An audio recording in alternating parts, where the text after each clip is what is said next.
नमस्कार साथियों, आज के इस वीडियो में भारत की अर्थव्यवस्था के बारे में डिस्कस करेंगे जो आपके आने वाले एग्जाम के लिए बहुत ही इम्पोर्टेंट है। इसके साथ में मैंने एक क्वेश्चन आंसर टेस्ट लगाया है। पहले थ्योरी समझ लीजिए, फिर इस टेस्ट को लगाइएगा और आपके कितने स्कोर हुए कमेंट सेक्शन में बताइएगा।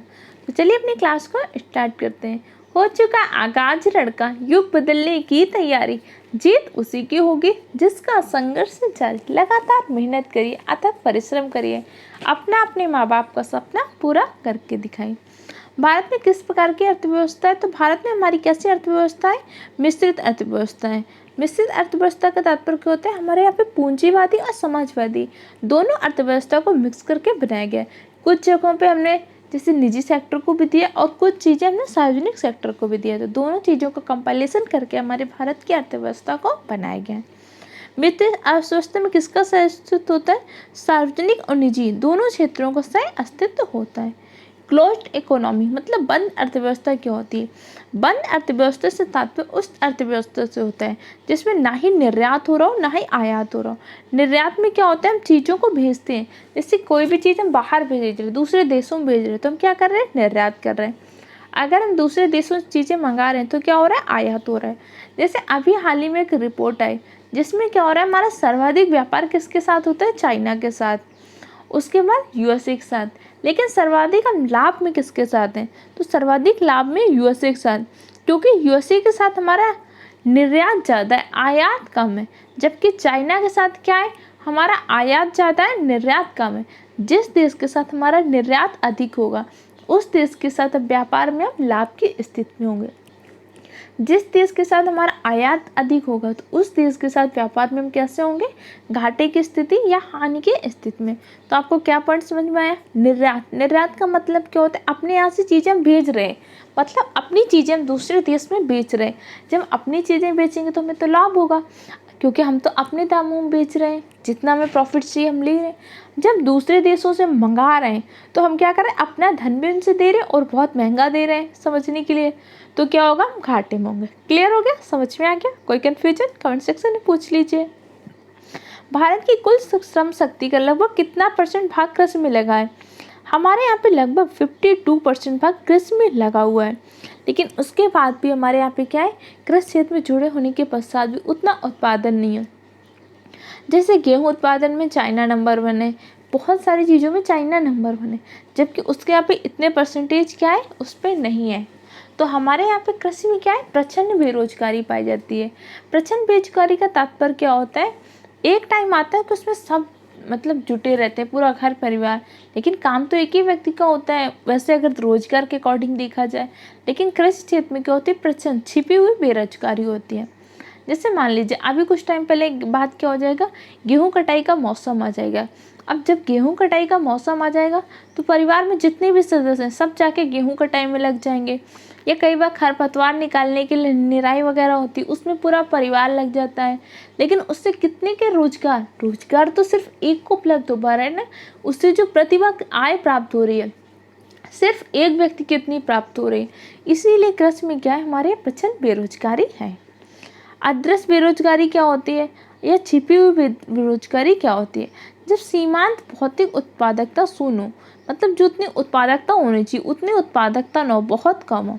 अब जैसे कि 1 बीघा गेहूँ था, उसको काटने के लिए आपने पूरे परिवार के 6 लोग थे, 6 के 6 लगे रहे, लेकिन उत्पादकता तो शून्य हुई ना कि 6 लोगों को तो रोजगार की जरूरत नहीं थी। यहाँ पे 6 लोगों को इतनी आय तो प्राप्त नहीं हो रही कि 6 लोगों ने जितना काम किया उतनी आय प्राप्त हो रही है। और सिर्फ ऐसा तो नहीं कि अभी काटने में जो 6 लोगों का इतने दिन का टाइम लगा, इससे पहले से उन्हें बोआ, रासायनिक खाद वगैरह दी, पानी लगाया, सिंचाई की, उन सब का भी। तो उस अकॉर्डिंग जब अगर पूरा कैलकुलेशन करते हैं तो क्या होती है? भौतिक उत्पादकता शून्य निकल आती है। तो उस क्षेत्र को छिपी हुई या अदृश्य बेरोजगारी कहते हैं। राष्ट्रीय ग्रामीण विकास संस्थान कहाँ पे स्थित है? हैदराबाद में। हैदराबाद में राष्ट्रीय ग्रामीण विकास संस्थान स्थित है। संरचनात्मक बेरोजगारी क्या होती है? अपर्याप्त उत्पादन क्षमता। संरचनात्मक बेरोजगारी में क्या होती है? हमारे पास उत्पादन क्षमता पर्याप्त रूप से नहीं होती, मतलब अपर्याप्त उत्पादन क्षमता होती है। वैश्वीकरण ग्लोबलाइजेशन क्या होता है? वित्तीय बाजार का एकीकरण। कब हमारा एलपीजी का कॉन्सेप्ट आया था? कमेंट सेक्शन में आंसर दीजिए। जब एलपीजी का कॉन्सेप्ट आया था उस टाइम पे वित्त मंत्री कौन थे और पीएम कौन थे? दोनों क्वेश्चन के आंसर कमेंट सेक्शन में दीजिए। अंत्योदय कार्यक्रम का उद्देश्य क्या होता है? गरीबों में सबसे अधिक गरीब की मदद करना। उन्होंने कहा कि अंत्योदय कार्यक्रम का मुख्य उद्देश्य होता है जो हाशिए पे, जो मतलब अंतिम लाइन पे खड़ा हुआ व्यक्ति है, उसको भी हेल्प करना, उसको भी जीवन जीने में मदद करना। मुख्यतः सारी सरकारें जो होती है ना, अपने नारे वगैरह जब अपने घोषणा पर जारी करती हैं तो आपने देखा होगा इस तरह के शब्दों का प्रयोग करते हैं। अंत्योदय कार्ड होता है, अंत्योदय के नाम से बहुत सारी योजनाएं होती हैं, लेकिन इनका रिजल्ट उतना सुचारू रूप से नहीं आ पाता। तो अंत्योदय का कार्य क्या होता है कि जो गरीबी तो है, गरीबी काफ़ी %, लेकिन गरीबी भी सबसे गरीब जो अपना जीव को उपार्जन भी नहीं कर रहा, उसकी हेल्प करना। इसीलिए अंत्योदय कार्ड बनाए गए, उसमें बहुत सारे लोगों को क्या होता है, मुफ्त राशन उपलब्ध कराया जा रहा है। गरीबी के नीचे जनसंख्या का न्यूनतम प्रतिशत अंकित है। गरीबी रेखा के नीचे जनसंख्या का बहुत कम, न्यूनतम प्रतिशत कहाँ पे? जम्मू कश्मीर में। जम्मू कश्मीर में बहुत कम गरीबी रेखा के न्यूनतम स्तर पे व्यक्ति रहते हैं। किस राज्य को अत्यधिक कुपोषण का? भारत का इथोपिया, एमपी को वैसे आप किस नाम से जानते हैं? टाइगर स्टेट के नाम से बहुत सुने, लेकिन एमपी को भारत का इथोपिया भी बोलते हैं। इथोपिया में क्या? इथोपिया एक देश है जहाँ पे बहुत ज़्यादा कुपोषण है। वैसे हमारे एमपी में बहुत ज़्यादा कुपोषण है। बाल शिशु में बहुत सारी मृत्यु दर भी होती है क्योंकि उनके पर्याप्त रूप से पोषण उपलब्ध नहीं हो पाता। इसलिए एमपी को भारत का इथोपिया भी बोलते हैं। मध्य प्रदेश से रिलेटेड कुछ और इम्पोर्टेंट पॉइंट बता दीजिए। जैसे खजुराहो नृत्य महोत्सव एमपी में मनाते हैं, ग्वालियर महोत्सव एमपी में, तानसेन महोत्सव एमपी के ग्वालियर में। तानसेन की समाधि कहाँ पे? ग्वालियर में। तानसेन ने कहा किसके दरबार में रहते थे? अकबर के दरबार में रहते हैं। इन्होंने कौन सी गायन शैली का विकास किया था? ध्रुपद गायन शैली का विकास किया था। क्लियर हो गया? एमपी को टाइगर स्टेट बोलते हैं। अभी हाल ही में हमने टाइगर रिजर्व खोले हैं। कौन कौन से? 52वां टाइगर रिजर्व और 53वां। इंडिया में कुल कितने टाइगर रिजर्व हैं? इंडिया में कुल 53 टाइगर रिजर्व हैं। 52वां टाइगर रिजर्व क्या है? रामगढ़ बिस्तारी टाइगर रिजर्व, जो बूंदी राजस्थान में स्थित है। 53वां टाइगर रिजर्व कौन सा है? गुरु घासीदास टाइगर रिजर्व, जो छत्तीसगढ़ में स्थित है। ये करंट के मुद्दे तो हो सकते हैं आपके स्ट्रेटेजिक के मन से क्वेश्चन पूछे जा सकते हैं। छत्तीसगढ़ का एक लोक नृत्य पिंडवानी बहुत बार एग्जाम में पूछा गया है, और पिंडवानी से संबंधित कलाकार कौन है? तीजन बाई हैं, याद रखिएगा। वर्ल्ड डेवलपमेंट रिपोर्ट किसका प्रकाशन करता है? वर्ल्ड डेवलपमेंट रिपोर्ट आईवीआरडी का प्रकाशन करता है। आईवीआरडी जो होती है इसका प्रकाशन कौन करता है? World development report. मानव विकास सूचकांक एचडीआई किस अर्थशास्त्री के देन है? महबूब उल हक। बहुत इंपॉर्टेंट, ध्यान रखिएगा, क्योंकि अभी हाल ही में आपकी एचडीआई रैंकिंग जारी की गई। अभी हाल ही की एचडीआई रैंकिंग में इंडिया का कौन सा स्थान है? 132, जबकि इससे पहले कौन सा था? 131। अब 131 से 132 में आ गए। और एचडीआई मानव विकास सूचकांक की जो धारणा थी किसने दी था? महबूब उल हक ने दी थी। मानव विकास सूचकांक कैसे जारी करते हैं? तो मानव विकास सूचकांक में क्या करते हैं? $डॉलर में प्रति व्यक्ति की राष्ट्रीय आय की गणना की जाती है। उसके आधार पर मानव विकास सूचकांक जारी करता है। ह्यूमन डेवलपमेंट इंडेक्स कौन जारी करता है? यूएनडीपी क्या करता है? ह्यूमन डेवलपमेंट इंडेक्स को जारी करता है। यूएनडीपी की स्थापना कब हुई थी? कमेंट सेक्शन में आंसर दीजिए।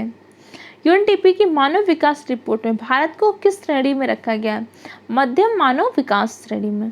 इसमें क्या होता है? रैंकिंग के आधार पर डिसाइड करते हैं आप किस स्तर पे जाएंगे। तो इंडिया की रैंकिंग अभी कैसी थी? 131 थी, अब क्या होगी? 132। इसके अकॉर्डिंग इंडिया को मध्यम मानव विकास श्रेणी में रखा गया है। एचडीआई की रिपोर्ट कौन जारी करता है? यूएनडीपी। क्लियर हो गया? शैक्षिक विकास सूचकांक 2011 में भारत के 4 उच्चतम स्थानों वाले राज्य थे जो शैक्षिक विकास सूचकांक जारी किया गया था। इसमें केरल में सर्वाधिक साक्षरता है, केरल, फिर तमिलनाडु, फिर पंजाब, फिर महाराष्ट्र, ये चारों याद रखिएगा। बंद अर्थव्यवस्था क्या होती है? ऐसी अर्थव्यवस्था में जिसमें आयात और निर्यात दोनों बंद होते हैं, उस अर्थव्यवस्था को हम बंद अर्थव्यवस्था या क्लोज्ड इकोनॉमी के नाम से जानते हैं। जैसे अभी कुछ टाइम पहले श्रीलंका में क्या हुआ था? श्रीलंका में खाद्य आपातकाल लगा था। वहाँ पे बहुत ज़्यादा क्या हो गई थी? चीज़ें महंगी हो गई थी, दालें 400 रुपये किलो, ऐसे बहुत सारी चीज़ें महंगी हो गई थी। इस पॉइंट को भी याद रखिएगा, आपसे एग्जाम में क्वेश्चन पूछ सकते हैं। अभी हाल ही में कुछ टाइम पहले कहाँ पे खाद्य आपातकाल लगा था? खाद्य आपातकाल हमने लगाया था श्रीलंका में। क्लियर? आगे देख लेते हैं। भारत में प्रच्छन्न बेरोजगारी सामान्यतः किस क्षेत्र में दिखाई जाती है? कृषि क्षेत्र में सामान्यतः प्रच्छन्न बेरोजगारी दिखाई जाती है। भारत की कितने परसेंट जनसंख्या कृषि से जुड़ी? 52% कृषि से जुड़ी है। कृषि किस क्षेत्र के अंतर्गत आता है? कृषि आता है आपका प्राथमिक क्षेत्र। प्राथमिक क्षेत्र के अंतर्गत क्या आता है? कृषि आता है, कुक्कुट पालन आदि आते हैं। द्वितीयक क्षेत्र में क्या होता है? द्वितीयक क्षेत्र में आपके उद्योग आते हैं और तृतीयक क्षेत्र में आपका सेवा क्षेत्र होता है। जो भी आपकी जॉब वगैरह होती है किसमें आती है? तृतीयक क्षेत्र में। प्राथमिक क्षेत्र कृषि, द्वितीयक क्षेत्र उद्योग, तृतीयक क्षेत्र सेवा। ध्यान रखिएगा। परिवार में निर्धनता के स्तर का आकलन कैसे करते हैं? गरीबी का आकलन किस आधार पर किया जाता है? गरीबी का आकलन परिवार में उपभोग व्यय कि इतना उपभोग में कितना व्यय कर रहा है, इस आधार पर गरीबी का आकलन किया जाता है। कौन सी असमानता घटाने का उपाय नहीं है? जैसे में असमानता को घटाना है तो सिर्फ अर्थव्यवस्था को हम ग्लोबलाइजेशन कर दें, ऐसे नहीं हमारी असमानता घट जाएगी। जैसे गरीब अरीब के बीच की जो खाई को कम करना है, सिर्फ अगर हम ग्लोबलाइजेशन कर लेंगे तो नहीं। इसीलिए हमारा क्या हुआ था? LPG का कॉन्सेप्ट आया था। लोकल, प्राइवेटाइजेशन, ग्लोबलाइजेशन में तीनों चीज़ें करनी होंगी। उदारीकरण भी करना होगा, ग्लोबलाइजेशन भी करना होगा। ये सब चीज़ें जब मिला के करेंगे तभी हम क्या कर सकते हैं? असमानता को घटा सकते हैं। भारत को परिभाषित करिए जाए तो किस रूप में? अगर कह रहे अर्थव्यवस्था के टर्म भारत को परिभाषित करेंगे कैसे? एक श्रम आधिक्य वाली अर्थव्यवस्था। श्रम आधिक्य हमारे इंडिया की कम से कम यूथ के पास बहुत सारा यूथ है जो काम तो करना चाहता है, लेकिन उसको क्या हो रहा है? रोजगार उपलब्ध नहीं हो पा रहा है। मतलब हम सबको रोजगार दे नहीं पा रहे, जबकि हमारी जितनी जनसंख्या, अगर हम इस पूरी जनसंख्या को यूटिलाइज कर पाएँ, इन सब के माध्यम से मानव संसाधन का सदुपयोग कर पाएँ, इन्हें रोजगार दे सकें और क्षेत्रों में जोड़ सकते हैं, तो शायद हमारा भारत विकासशील देश से विकसित देश कब का बन चुका होता। लेकिन हम अपने ह्यूमन रिसोर्सेज को यूटिलाइज नहीं कर पा रहे। आज आप देख लीजिए, कोई भी वैकेंसी निकलती, कितने ज़्यादा फॉर्म पड़ते हैं, वजह रोजगार नहीं है। हर व्यक्ति रोजगार चाहता है, काम करना चाहता है, लेकिन उसे रोजगार उपलब्ध नहीं हो पा रहा है। देखते हैं आगे। अल्प विकसित देशों में गरीबी का मुख्य कारण क्या होता है? आय में असमानता। गरीबी का मुख्य कारण क्या होता है? आय में असमानता। किसे आप अपने देश में देख लीजिए, एक तरह अंबानी अडानी ग्रुप है या बहुत सारे उद्योगपति हैं, टाटा हो गए, महिंद्रा हो गए, अंबानी, अडानी, इन सब की आय का अगर कर्व देखेंगे तो लगातार बढ़ता ही चला जा रहा है।